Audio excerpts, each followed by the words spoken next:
If you transgress, if you speak out and say something that's different to this kind of accepted orthodoxy on gender, on race, then, you just don't fit in. We're not getting our money's worth in the NHS, and if the NHS was organised better, the clinical outcomes would be far superior than where they currently are. We are entering a period, I think, where people are going to die because of that inefficiency. That is the ultimate first world problem. Got my cockapoo shampoo and set, and the courgette for my tray bake. Crikey. These are costs that people across the country will be being affected by. We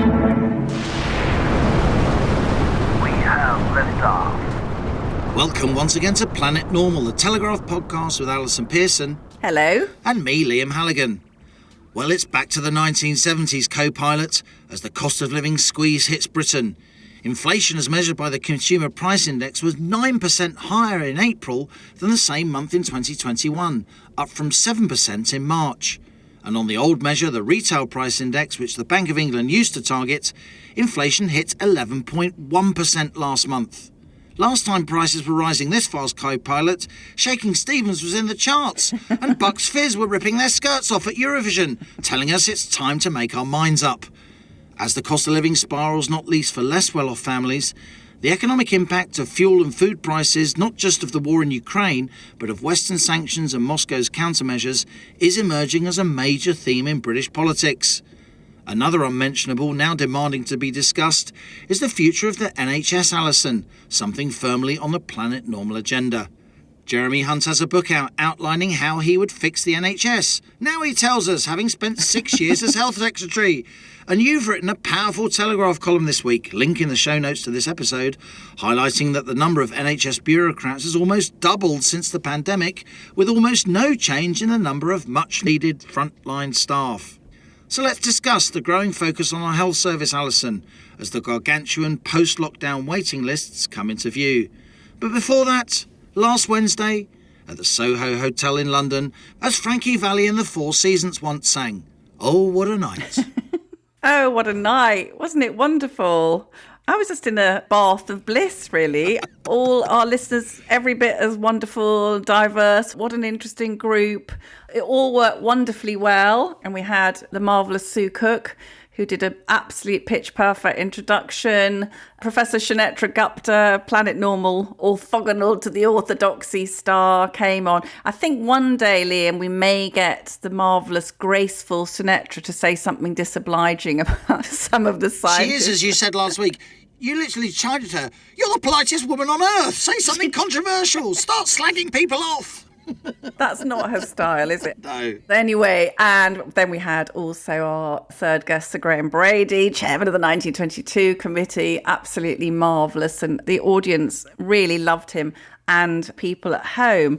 It was very funny, co-pilot, because we were sitting a bit of a distance apart, weren't we? And I was looking over and I thought, why is Liam making those strange eye motions at me?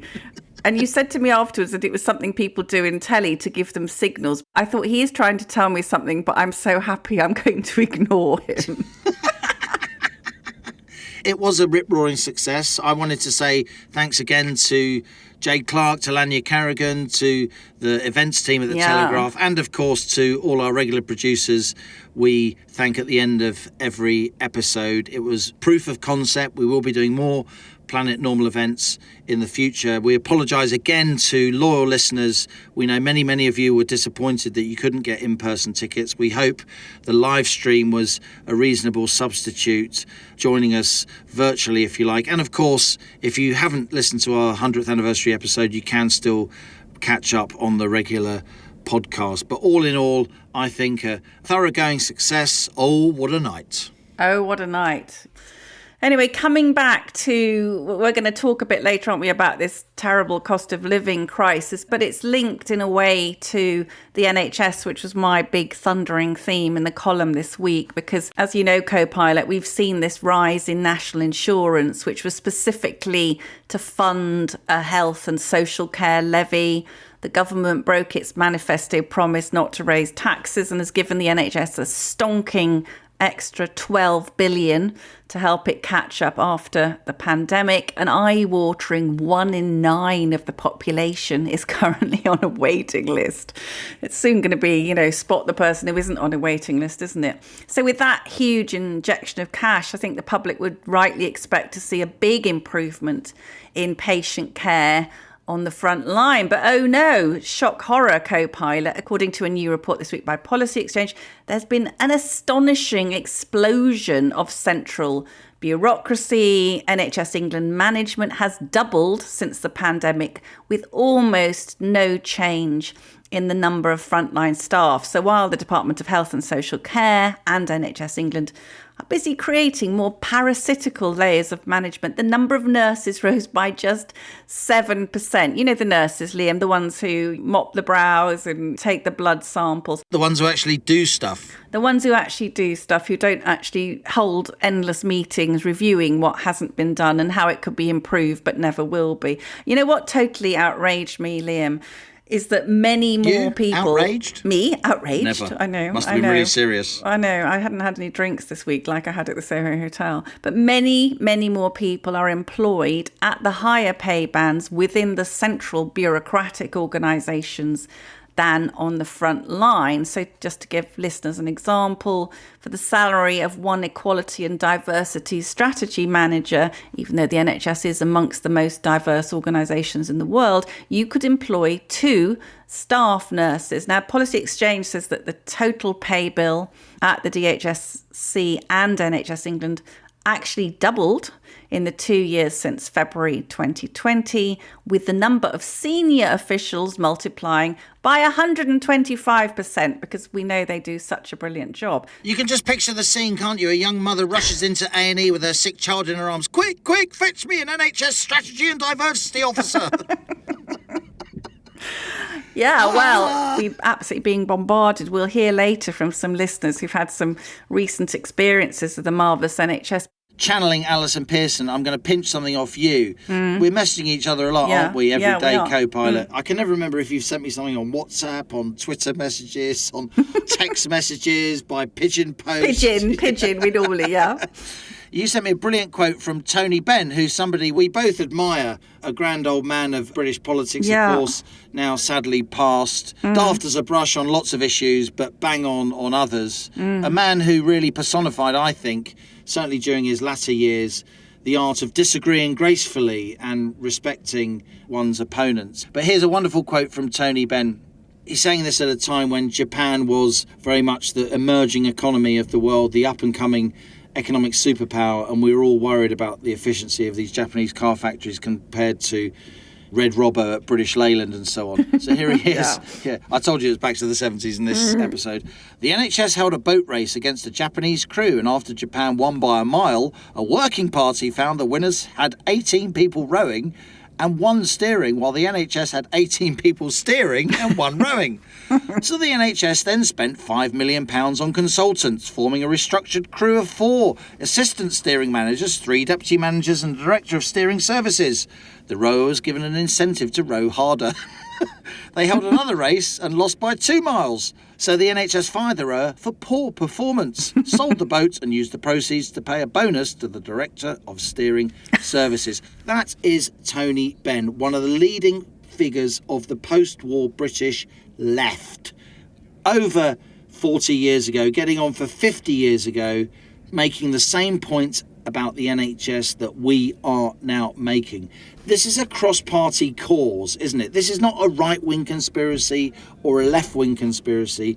People from across the political spectrum, Alison, you and I included, feel that the NHS is deeply inefficient. These inefficiencies are deep-rooted and, as Anthony Wedgwood Benn has just demonstrated, from beyond the grave, long-standing. Yes, but when you read that out, you think that was a politician of the left, of course, but of immense substance, who was able to see that the NHS had even then become an utterly self-serving organisation. Now, you call it inefficient, Halligan. We are entering a period, I think, where people are going to die because of that inefficiency. It's not just you won't get seen. We're hearing from listeners who are being told they can have procedures in 2 or 3 years' time. It's no longer a matter for satire, but we haven't got any politicians stating what Tony Benn was prepared to state with such searing wit all those years ago, because the Conservatives are too scared to touch it, because they think they're weak on the NHS, because everybody loves the NHS. And the Labour Party,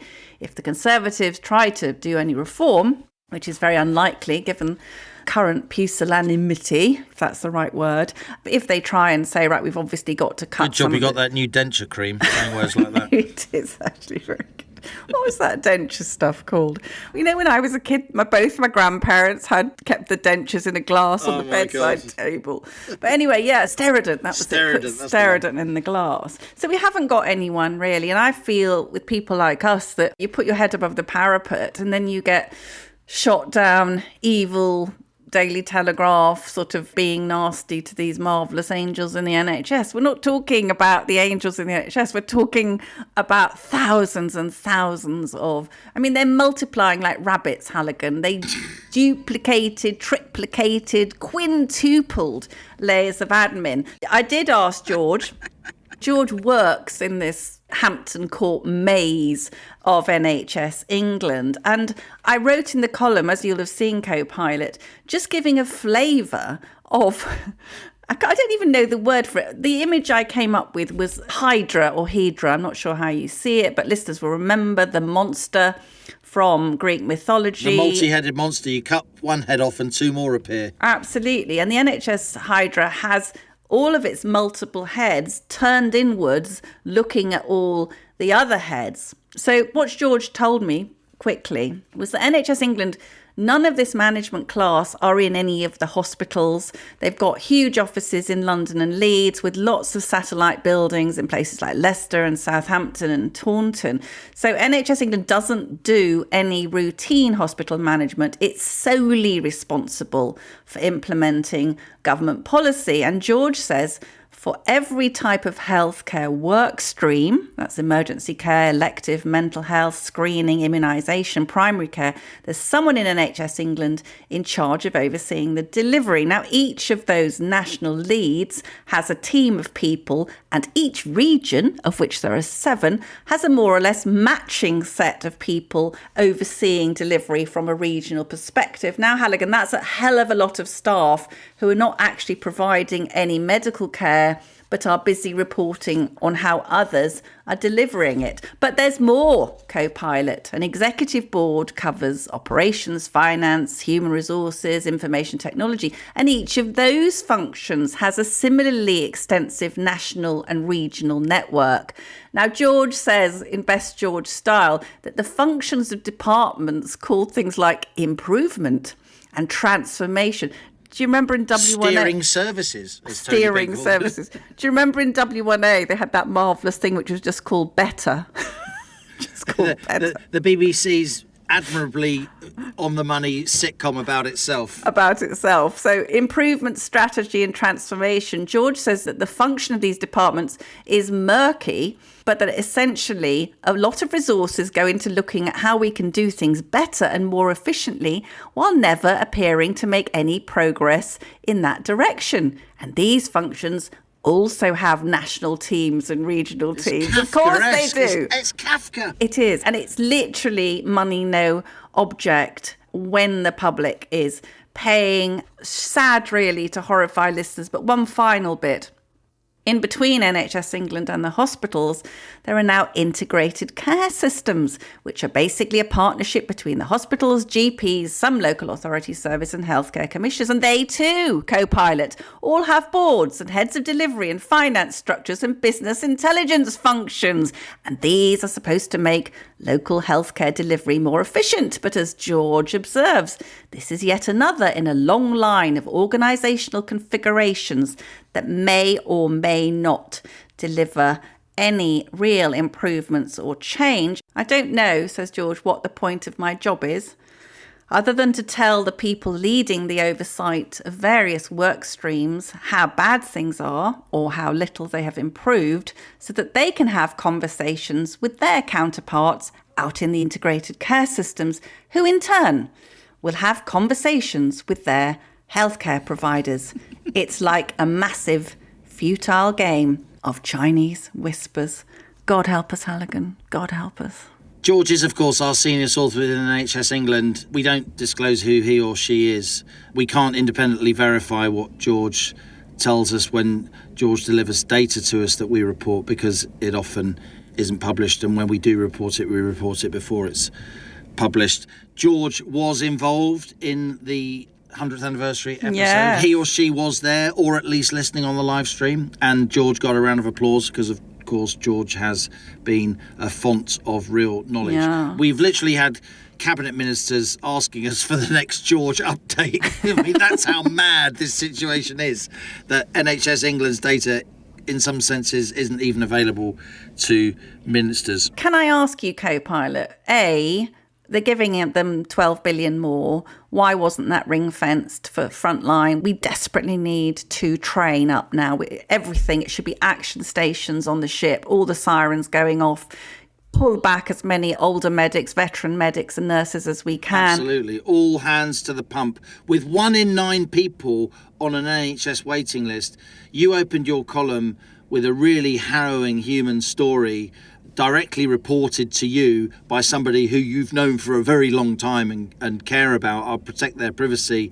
I urge listeners to read that column. Again, the link is in the show notes to this episode. All I can say is that this is a baby. He's an absolutely lovely baby. He's over 1 now, suffers from chronic ear infections, and the parents were told that until he's had 13 chronic ear infections, he can't be eligible for grommets, which are the little things they put into their ears to expand the eardrum and make things more comfortable. And recently then, when he did pass his 13th lot of antibiotics, the parents were excited. And then they said the waiting list for the ENT consultant is 9 months. So that's... To even see the consultant. To see the consultant, never mind.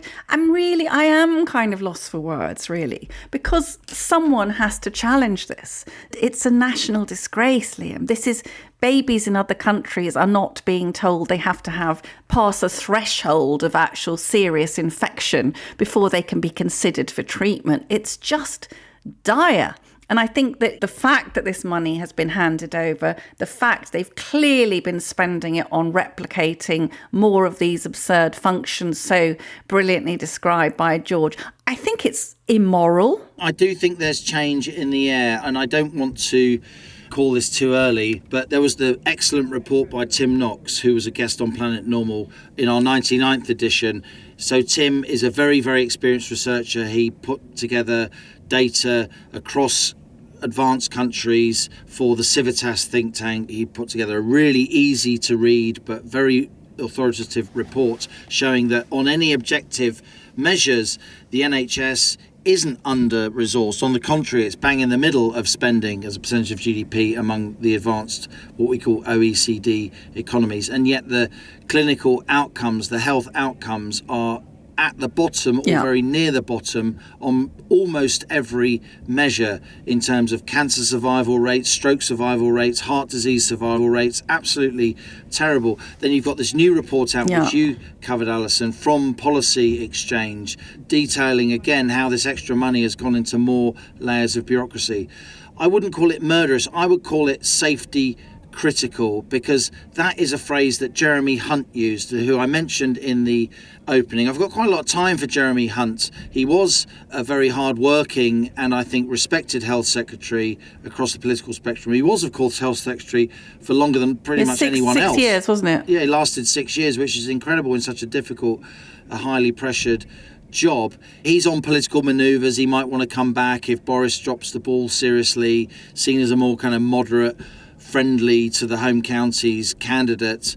But he's produced this book talking now about how the NHS has these preventable deaths. Jeremy Hunt talks about them openly. Now, I made Dispatches documentaries for Channel 4 years ago when it was clear there was preventable deaths, and it was extremely difficult to get that fact on air because the NHS lawyers went absolutely ballistic about it, and there were huge threats made.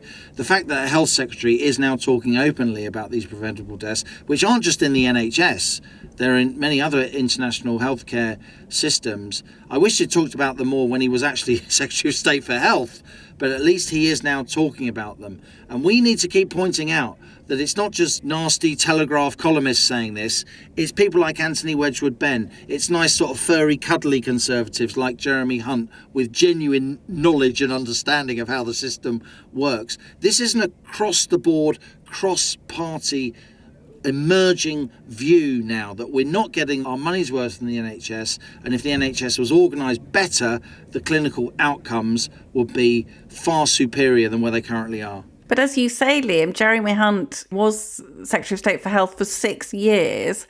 And now he turns around and publishes a book saying, you know, the rogue NHS requires major surgery. I mean, the way he talks about it is like a mafia. He used the word omerta, which means the code of silence between mafia members, where you're not allowed to talk about mistakes or people who died. And we've been very lucky because we've had George and a number of other nurses and doctors in the NHS who have been prepared to talk to us, almost all hiding their identities, which I think in itself is very revealing. I don't share your good opinion of Jeremy Hunt. I think he fell down on his watch that there was a sort of pandemic. There was a report into preparedness for a pandemic. They didn't have the PPE ready to go. That's my view. But as you say, he has eventually, but any criticism of the NHS at all from any public figure is extremely welcome. But I think what may drive it now is that we're seeing the public, most people, I imagine most listeners of Planet Normal will have a family member or a friend who is experiencing some difficulty getting healthcare. And I think that sense of a gap between our NHS and the misery and long waits that people are experiencing will grow. And I think in the weeks and months to come, as these waiting lists really come to the fore, and the cost of living squeeze gets tighter, I do think the public, and I hope the media, are going to demand more substance from both our government and from the opposition parties on policy. What are your ideas? What are Labour's ideas for making the NHS work better? Beyond just saying the Tories want to scrap the NHS, 24 hours to scrap the NHS and the other ridiculous nostrums that they come up with all the time. What are the Tories' ideas for making the NHS work better, rather than just, you know, endless increases in money, chest beating about all the additional resources that are going in it? It has to be about more than that. Sajid Javid has sent in General Sir Gordon Messenger, who's an ex-senior Royal Marine, who'll have to take out his machete to get through imagine hacking through all those layers of bureaucracy. And I think we all wish Sir Gordon the best of British. I wanted to ask you, Co-Pilot, about obviously the cost of living is the huge story of the moment. Inflation has just hit a 40-year high of 9%. That's the sharpest increase in the cost of living since Margaret Thatcher was in number 10. Yet figures this week also show that we almost have full employment for the first time since 1974, when everyone was driving a nappy brown Austin Maxi. So there are more job vacancies now, Liam, than there are unemployed people. So how do we make sense of such bad economic news and good news happening at the same time? We're in a situation where, for the first time ever, we've got more vacancies than we have people unemployed. Just over 1.3 million vacancies is higher than the number of unemployed people. But of course, a lot of the unemployed don't have the skills to fill the vacancies, or the vacancies are in parts of the country where the unemployed aren't. I think the unemployment numbers are slightly skewed because what we're also seeing is lots and lots of people leaving the workforce, no longer looking for work. So they don't count as a member of the workforce. So they're not working, but they don't count as unemployed, and that flatters the unemployment number, pushing it lower. People that have decided after the pandemic they don't want to work anymore for whatever reason. People who might have long COVID or been signed off long-term sick. So that's flattering the numbers. The really big issue here, though, is inflation. It is going to go higher. You can see that the old RPI number, the retail price index, which includes housing costs, that's up at 11.1 now. But if you talk to people lower down the income scale who disproportionately spend their disposable income on the necessities like fuel and food. The idea that the cost of living is only 9 or 10 or 11% higher than it was a year ago, to them it's a sick joke. The cost of living is 30 or 40% higher because most of what they spend their money on is food and fuel. And you can't just blame this on the war in Ukraine. This 54% increase in the energy price cap feeding into household fuel bills, that rise was set in February before the Russians invaded Ukraine. It only came in April, but it was set in February. This is going to completely dominate politics. I sense that it's just going to blow away all the nonsense about Partygate and Leggate and ridiculousness as more and more people, and not just the lower income people on benefits, but people who previously thought themselves as comfortable won't be able to pay their fuel bills. We'll see their food bills so eye-wateringly high that they seriously have to cut back on what they eat, eating different types of food rather than the food that they've become used to. And you can see, if you look at the producer price index numbers, this is not the CPI or the RPI, this is the PPI, which we've discussed in the past, Allison.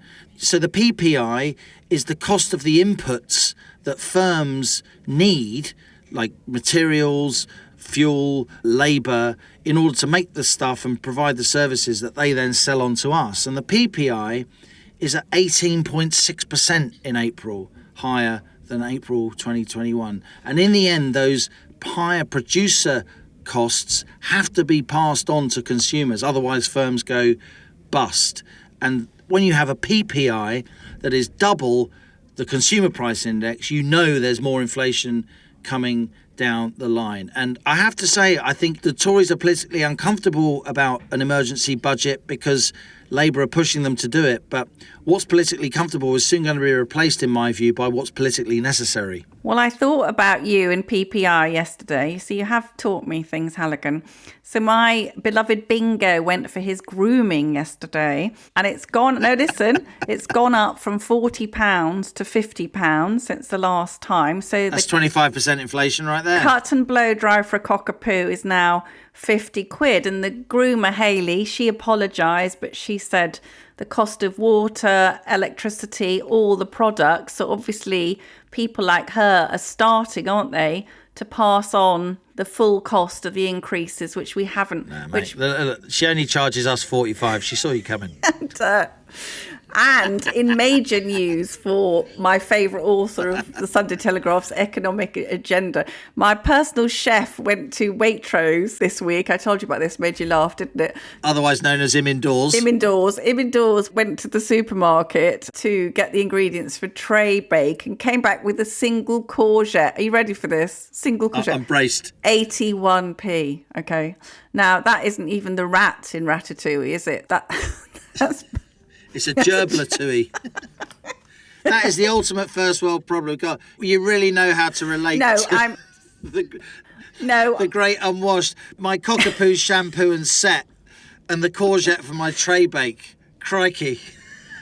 These are costs that people across the country will be being affected by. Now, compared to my learned friend on the rocket, I was very unimpressed this week by Andrew Bailey, supposedly governor of the Bank of England, henceforth to be known as nothing to do with me, governor of the Bank of England, telling the Treasury Select Committee that he was not at all happy about inflation and he felt helpless. Now you think, Halligan, you don't want an airline pilot coming on the tannoy to tell passengers that he's not at all happy about the turbulence. I mean, you want them to grip the wheel and get on with it. So is Andrew Bailey right to say that he's helpless when you have been telling Planet Normal listeners that he could and should have done a lot more earlier? This may sound rich coming from me, Allison, but I do think it's dangerous to attack the Bank of England governor personally because we need him to be a credible figure when talking to global financial markets. Otherwise, you're going to end up with a sterling crisis. And if the pound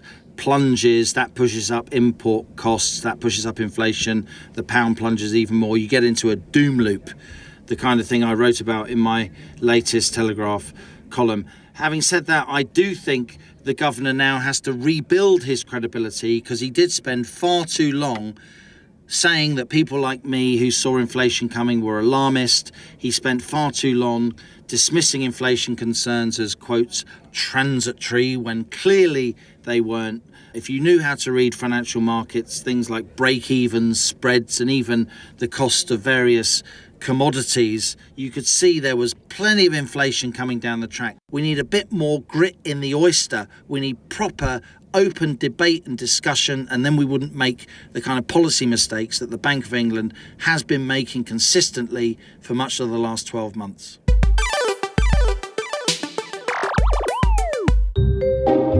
I do apologise for interrupting your podcast listening, but I wanted to pop in to tell you about another Telegraph podcast. Mine!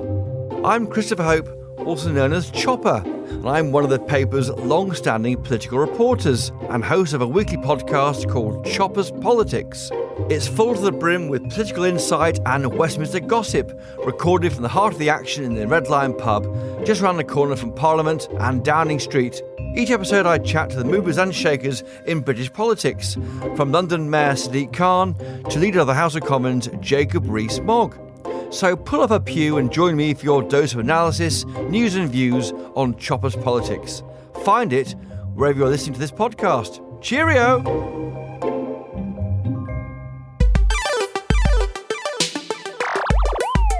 Back in 2017, the Oxford English Dictionary included among its new words of note the term woke, derived from a sense that someone is awake. Alert to racial or social discrimination and injustice, the definition now states. The term woke has since come to describe a kind of popular movement, particularly on social media. It's come to represent in the eyes of many a new and extremely unreasonable censoriousness, a sense that no one can say anything remotely controversial for fear of offending or triggering people who seem determined to take offence, and that description itself will, of course, be very offensive to some. Well, Joanna Williams, a former academic, has written a powerful new book, published on Thursday, May the 19th, the day this episode of Planet Normal is released, called How Woke Won.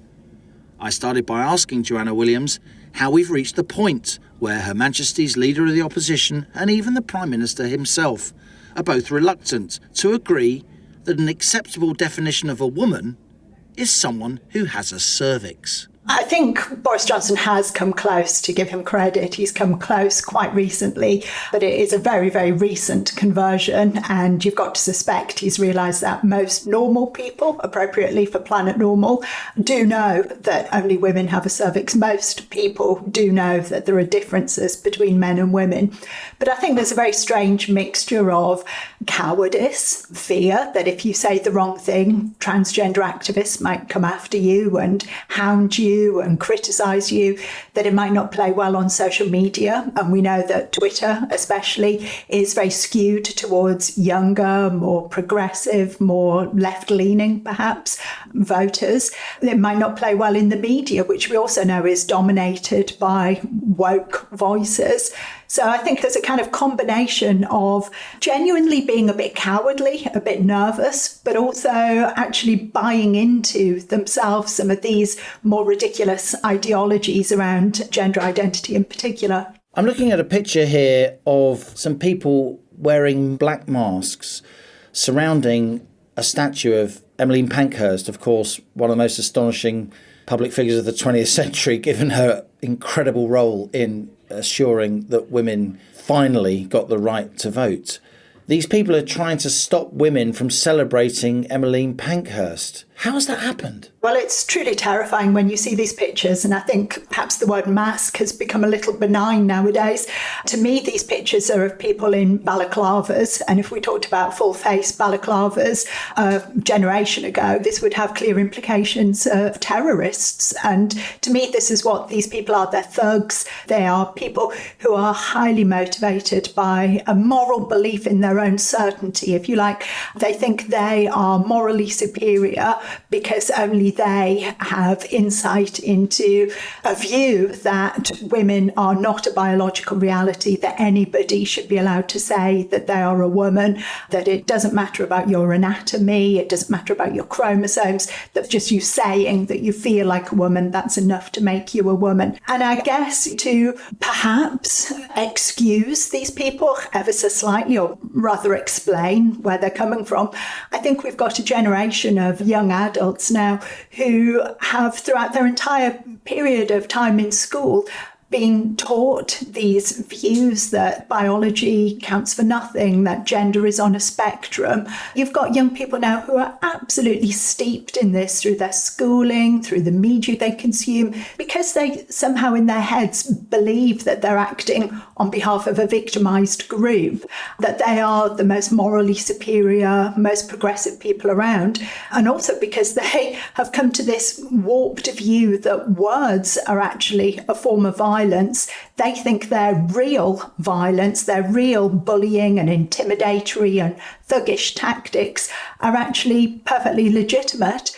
It's actually quite terrifying to see. Now, here's a Planet Normal exclusive. My first job was working in a transvestite bar, and my eyes were completely open to a culture that I knew quite a bit about. I grew up in London in the 80s. Quite a lot of my school friends came out as gay. It was something that my generation celebrated. And clearly there's been such huge progress in justice for not just the homosexual community, but also the transgender community. There's a lot more live and let live than there used to be. And I think that is a sign of huge progress and huge civilization here in the UK that quite a lot of Western countries are still catching up with. On the other hand, Joanna, when I see Joe Biden on his first day as US president signing an order permitting boys who identify as girls to compete on female sports teams and enter female changing rooms, my feelings completely change. I mean, I have to say I'm not even really convinced that society is more progressive nowadays in terms of a live and let live. It seems that the era that you're describing, which would be my early adulthood as well, it seems that that was actually a period that was, I'm going to say a word which doesn't sound like a political word, but I think it actually is. It seems like that was actually a more fun time, that people could be transgressive, that people could be radical, and people didn't take themselves so seriously. Whereas nowadays, it doesn't seem like you can just do anything for fun or even just to challenge, to push back, to be radical. Everything's got to become an inherent part of your identity. And if anything upsets your sense of your identity, then this becomes a big political statement that you have to stand on guard and push back and enroll others into fighting against this perceived offence. So it seems to me that in some ways we've actually become less tolerant, perhaps, than we were 10, 15, 20 years ago. And I think that's a real shame. But I think certainly in things like women's rights, you can see things that we had actually really taken for granted. I mean, I feel as if I'm very lucky. I'm your typical Gen Xer, I'm late 40s now. And I grew up throughout my entire life with the sense that women can do whatever we want to be able to do, that there's nothing holding me back, certainly nothing in relation to my sex that's holding me back, that sexism and misogyny were really the stuff of history. But like I said, then you see, exactly as you're saying, Joe Biden saying that girls' sport should not just be for girls anymore, that anybody who says they're a girl, any boy who decides he wants to compete in Which people like Sharon Davis, people like Sally Gunnell, British sporting legends, world-class sportswomen, they are now leading the way in terms of saying you will destroy women's elite sport if you allow this to happen, because however much time you spend trying to change basically the chemistry of your body in adult life, if you've been through male puberty, you have male bones, male muscles. And that's not to challenge or belittle or denigrate in any way somebody's desire to identify in a different way in terms of gender in later life. That's completely up to them.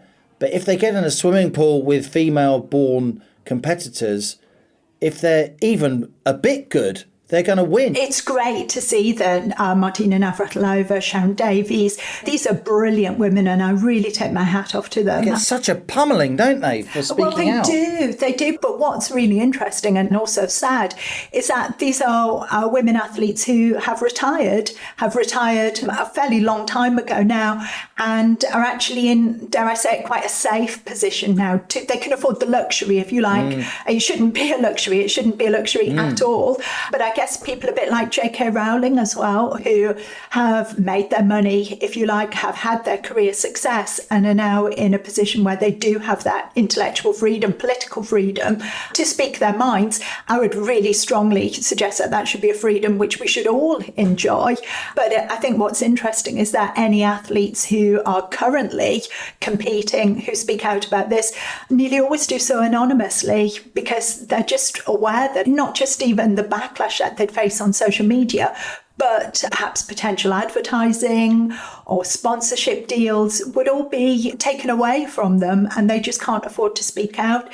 Now, that's a terrible indictment of where the sporting establishment's at nowadays, but also, where the influences are coming from in the mainstream media that mean that people daren't speak out like that. Now, you're an academic by background. You were a director at the University of Kent Centre for the Study of Higher Education until 2016.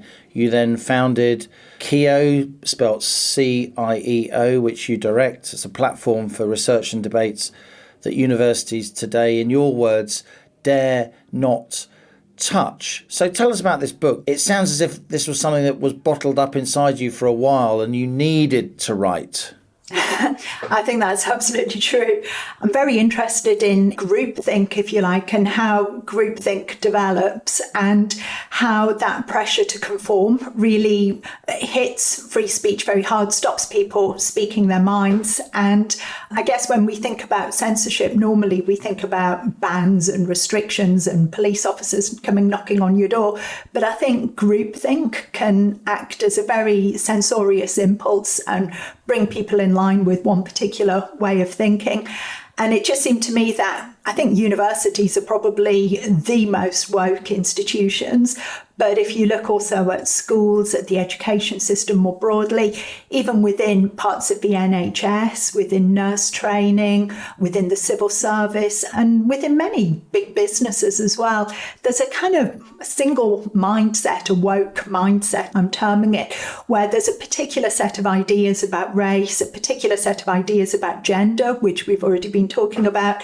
And, if you transgress, if you speak out and say something that's different to this kind of accepted orthodoxy on gender, on race in particular, then, you just don't fit in. You don't get the promotions, you don't get the career advancement. And that's kind of the best case scenario. The worst case scenario is that you do have the police coming, knocking on your door to accuse you of hate crime or pre-crime, hate crime, thought crime, essentially. And I think this has such a really detrimental effect on our democracy. Essentially, if people can't say what they truly think, if people are corralled into accepting this one way of thinking, I think that's very, very damaging for our society. But also, what lies at the heart of this way of thinking on gender and race, it presents itself as something very progressive. It presents itself as really just being an extension of the old political correctness that we were familiar with in the 1990s.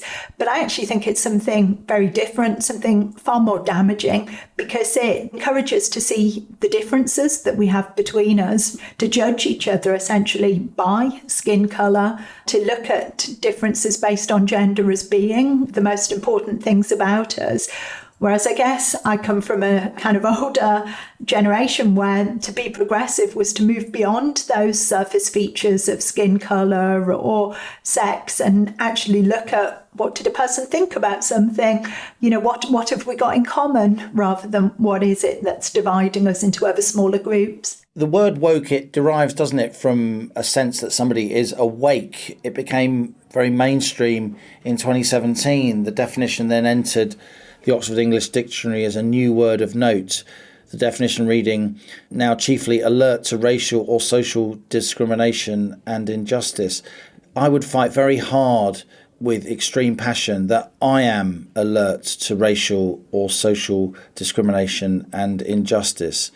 And I suggest that you are too, Joanna, having had a look at your book, How Woke Won. What happened that we became so extreme in terms of these definitions, that to be so alert to racial or social discrimination and injustice that pretty much normal behaviour, like putting up a statue, I say again, of Emmeline Pankhurst, suddenly became unacceptable? Yeah, I think one problem is it's not just being woke, it's not just about being alert or even being kind of super alert to racial injustices or gendered injustices. It seems to me that it's very much dressed up in like one particular interpretation of what these injustices mean and one kind of correct way of responding to these injustices. So we could all point to examples that we are aware of in our past where we've come across instances of racism or sexism, for example. And I like to think that I've tried to challenge those instances when I've come across them, and I hope lots of other people would have done too. And it's certainly not something that I would ever dream of. But again, I don't think that makes me woke, because I think what's wrapped up in the word woke is, again, one particular way of responding to this. So ideas around white privilege, for example, or white supremacy, or ideas that Black people are always inherently disadvantaged in every situation, which may or may not be true. And I think unless you buy into that, then you're not going along with the kind of woke ideas. They want to dictate exactly how we should respond and how we should interpret this. I think the role that the left has played politically in abandoning the working class as an agent of change in society and looking to identity groups to bring about that social change is a major contributory factor to the kind of identitarian outlook that we're all told is important for us to have today. You see a very good example of this in reaction to Brexit, for example, where you go back again to kind of my old political heroes of Tony Benn and people like that, who were very anti the EU because they wanted power to reside with the democratic citizens of the nation. They recognised that by hiving off power to supranational institutions, you took power away from ordinary people. But it seems that many on the left nowadays are only too pleased for power to be taken away from ordinary people. They're actually quite contemptuous of working class people. They're all too happy to see them as being a bit racist, a bit backward, a bit xenophobic, not up with the latest lingo. And I think woke really sums up for me that contempt that the left has for the working class, essentially. And you can see even in the way that the language changes and phrases come and go out of fashion. And there's a certain woke way of speaking, a woke approved vocabulary that you'll learn when you go to university. It's one of the main things you'll learn. And if you've got that vocabulary, your face fits and you're in the woke clique. But for me, it's really those broader political changes that have occurred on the left of politics that are really responsible for where we are today and the rise of woke. One thing I thought was really interesting, Joanna, finally, when Labour lost the seat of Hartlepool, Peter Mandelson's old seat, a seat they've held forever, basically. They lost it to the Tories. You had one of Labour's MPs, Khalid Mahmood, Pakistan-born, very canny Birmingham MP, very much his own man. He quit the front bench because he said that Sir Keir Starmer's Labour Party had become more concerned, in his words, with the interests of woke social media warriors obsessed with identity division and even tech utopianism, have more in common with Californian high society than the kind of people who voted in Hartlepool. What is the ultimate end game here if the left doesn't listen to very streetwise MPs like Khalid Mahmood? Where are we heading? In some ways, I don't think there is an end game. One of the things that's very difficult about woke is to kind of nail exactly what it is and who are the leading thinkers here. I think rather it's a very nebulous, very fluid kind of movement where ideas come and go and change very rapidly. When people have the moral high ground and feel as if they're morally superior to others, and particularly when they have that combined with a sense that they're acting on behalf of victims, real authority authoritarianism can be unleashed, which is terrifying to think about. There's no end of the restrictions and punishments and retaliations that can be unleashed upon people who don't buy into this mindset.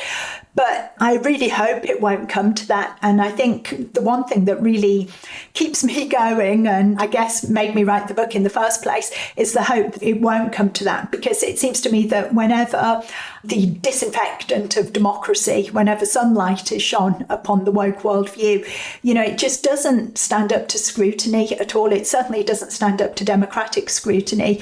Whenever woke policies, whether this is to rename a street or to take down a statue or a candidate standing in an election, whenever these policies are put directly to people reject it. And this is why you see that so many transgender activists, for example, are so quick to avoid debate. The reason why they're so scared of free speech is because they realise their arguments have no substance. So I think if woke activists do have their way, society could become increasingly authoritarian.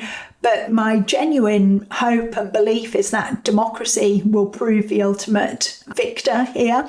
And the more we learn about woke, the more we come to identify it, to be able to name it, to be able to call it out, then the more it will just diminish and wither away, because there's no genuine kind of intellectual or political substance that can actually sustain this worldview.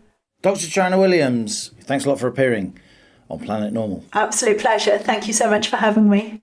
And How Woke Won, the elitist movement that threatens democracy, tolerance and reason, by Joanna Williams, is published today, the 19th of May, by Spiked. It's a really important book, Liam, I think. Joanna Williams is an incredibly admirable, cogent writer and campaigner. The word reason, sweet reason, that's what she's appealing to. And I love that interview. As a woman, a feminist, a mother of a daughter, I'm extremely frightened and concerned that there's an explosion in the number of girls moving to change sex. There's a kind of peer contagion, Liam, you could hardly imagine.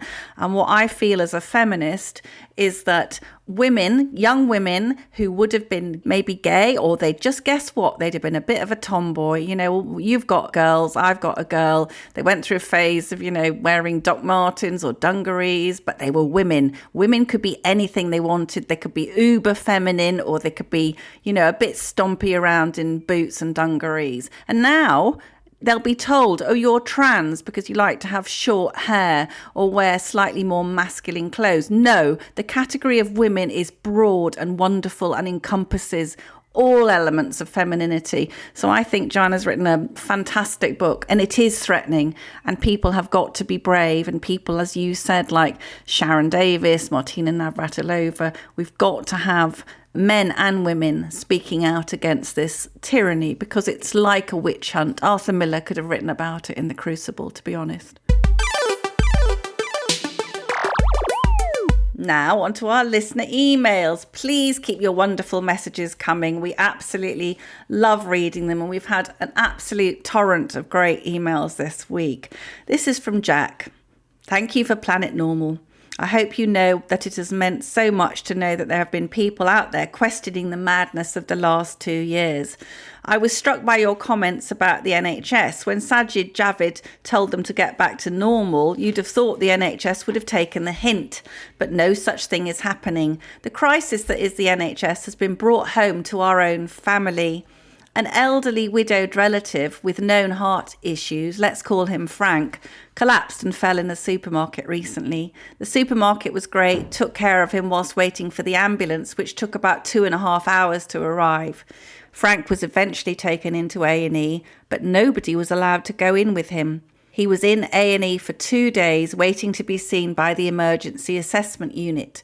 When he was finally moved onto a ward, Frank reported that he asked for water, heard nurses order others to fetch him water, but it never arrived and he couldn't leave his bed to fetch water. All tests done, Frank came home after a week on that ward. He is now telling me he wants to talk to GPs, community nurses and his relatives about never going into hospital again, no matter how bad he is. He was so scared, not receiving food or drink, as though he had been forgotten. No nurses passing by, no visitors. Frank says he would rather be at home with a stream of family and friends, and that is what he's proceeding to put in place. What is this NHS that can treat anyone, let alone the elderly, in such a way that they are too scared to go into hospital? Why is the NHS not back to normal? We are angry and frustrated at the state of the NHS, GP surgeries and hospitals, and what it is doing to patients like Frank, and yet feel so helpless. Keep up the pressure. These stories must be told. Best wishes, Jack. That's really powerful. Here's one from Paula. Dear Allison and Liam, I've just finished listening to the 100th episode celebratory Planet Normal. I've spent most of it in an extremely emotional state. Sue Cook summed it up absolutely perfectly. I'm not even sure why I felt so emotional. I can only assume that this episode tapped into the memories of the lockdown I had as a key worker in mental health, and then the return to an empty home as I was single during the whole of 2020, and the distress of not being able to see my children, grandchildren, dad and mum, and friends properly. Others had it a lot worse than me, I know, and I did all I could to help myself stay sane, sometimes successfully, sometimes not. But Planet Normal was probably the best thing that happened to me and so many of us to help get us through this nightmare. I want to thank the Rocket of Right Thinking because you have no idea how much it meant to me tuning in every Thursday at a time I've never felt so alone, listening to so many wonderful guests, intelligent and brave people challenging popular views and the scaremongering. Planet Normal reduced the fear for me. It got me angry but also helped me beyond measure, letting me know others were feeling just as I was. I never missed an episode. Sometimes I'd become a complete mess as I listened to stories others were going through, feeling so much for Robert and his beloved Josephine, and feeling so cross on their behalf at inhumane rules, shedding many tears as heartbreaking emails were read out, as well as having so much needed big belly laughs at your humour too. Thanks so much, Allison and Liam. Your podcast is by far my very best favourite. I really do look forward to it every week. Planet Normal will always be very special for me, as it helped get me and so many others through crazy, surreal times. Bless you both, Paula. It's really moving. Oh, bless you, Paula. That's absolutely lovely to hear. And here are two more thank yous for our special 100th edition, Liam. Joy says, many congratulations on your 100th episode of Planet Normal. The planet of sweet reason and common sense has been a highlight of my week since its inception. You have been entertaining, thought-provoking, courageous and just, well, normal, as have been your superb guests. Thank you both for your fantastic journalism and keep on being orthogonal to the orthodoxy. If ever the post of joint benign dictator of the UK becomes available, I hope you would both apply. And I'm sure most of your listeners would vote for you. I'm not sharing benign dictator of the UK with you, Halligan, I tell you. I'd have to launch a bloodless coup. And Belinda, who I met with great pleasure. Thank you so much for a memorable evening. We've listened to every episode. I have made notes of your facts and then memorised them to quote to my friends. Poor friends, Belinda. Friends who were sadly brainwashed and utterly obedient. I was immensely impressed how professional and unnervous you both were when faced with a live audience. Well, that was mainly Halligan. I was a bit nervous. Robert and I were not expecting drinks and substantial canapes and then a going home present as well. Thank you again. And Allison, listen to this, Halligan. You look so slim and young. Liam, change your Telegraph picture. I was expecting a small, nerdy, chubby chap. Much love, Belinda. Right, that is a microaggression. I'm triggered and you're cancelled. It's because Belinda thinks you're so handsome in a mid-period John Travolta quiff kind of way. That's what it is. It's the most backhanded comment I've ever come across. Right, that's it from Planet Normal for another week as we leave our sanctuary of sweet reason, our flying refuge of reasoned views. Email of the week, Allison. Should we give it to someone who hasn't got a mug? Because this is what I'm slightly concerned about. Okay, no, we're definitely going to give it to Paula for her wonderful eulogy. Very, very touching. Paula, you can have a Planet Normal mug, darling. So email us, Paula, at planetnormal@telegraph.co.uk. Put the words mug winner in the subject heading and give us your postal address and a rare as rocking horse poo Planet Normal mug will be winging its way to you. If you enjoy Planet Normal, please leave us a rating and a review on Apple Podcasts or Spotify. It helps others to find us and it doesn't half cheer up me and the co-pilot. And do keep emailing us. It helps the Planet Normal family to grow, and your input is the lifeblood of Planet Normal. It's the rocket fuel that fills our engines as we blast off every week. We can't afford any other kind of fuel, That's right. can we? It's all gone through the roof. We're going to eat the emails too. Food prices spiral. And as we speed away from our beloved Planet Normal and the madness of planet Earth comes back into view, thanks as ever to our producers, Isabel Bajard, Elliot Lampitt, and our editor, Zoe Hitch. Stay safe and in touch with us and with each other. Until next week, it's goodbye from me. And it's goodbye from him.